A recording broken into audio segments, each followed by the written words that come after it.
Hi everyone, this is Boris. Welcome to my channel, Sketchman Boris.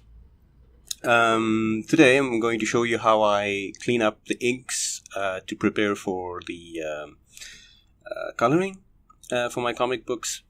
I also ink on the computer. You can check out my speed painting or speed art video that I did for the T-Rex. So here I'm going to be using two softwares, Inkscape, which is a free software. It's sort of the alternative. It's a vector graphics software. It's sort of an alternative to Illustrator. Of course, Illustrator is more expensive. And of course, Illustrator has many more functions that this one doesn't have. But for this purpose, it's enough for me. And of course, I'm also going to be using Clip Studio Paint, initially called Manga Studio, of course. So let's start with Inkscape. So I import the image I want to color.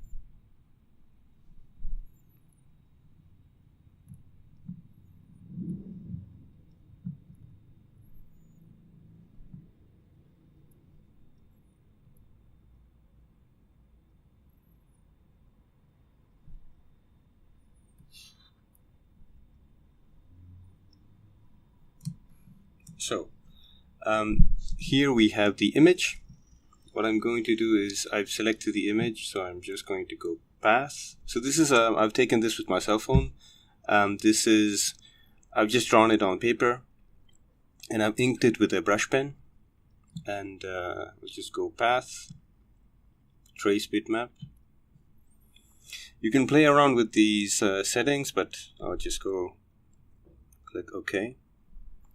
So there you have it. Now if I move this, you can see this one is the picture, this one is the extracted inks. So what I do is I select, so I'll just remove this one.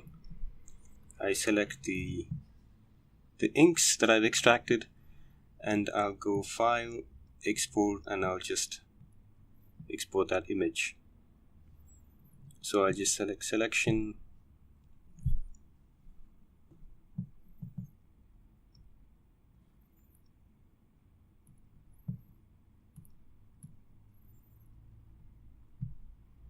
export. That's it. So now that I've done that, we're done with Inkscape. We can close it. Now we come back to Clip Studio Paint, and we import the image we've exported. Here it is. So again, here it's also too big. I'm going to reduce it. Okay, so this one actually is a layer in itself, as you can see on the right. So let me add a layer below, just to show you that if I take a brush and then I color, it will just color underneath, right? So now for the cleanup, for example, if I zoom in a little bit, you see you have some, let's say you want to correct these areas here, right?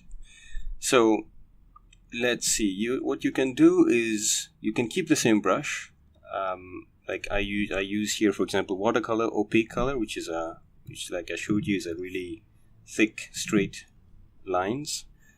So here you have two colors, and then you have this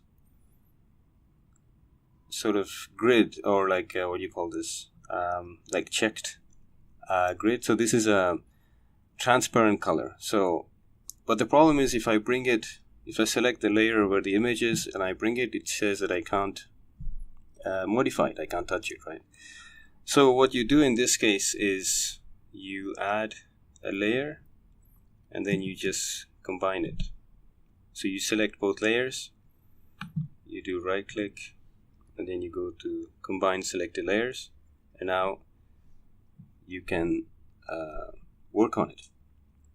So I take the transparent color and I can Let's change the size of the brush, and then I could smooth these lines if you want. So just to show you that this transparent brush works, for example, I'll just write a B. I go back to the layer below. I take, let's take another color. Let's take green.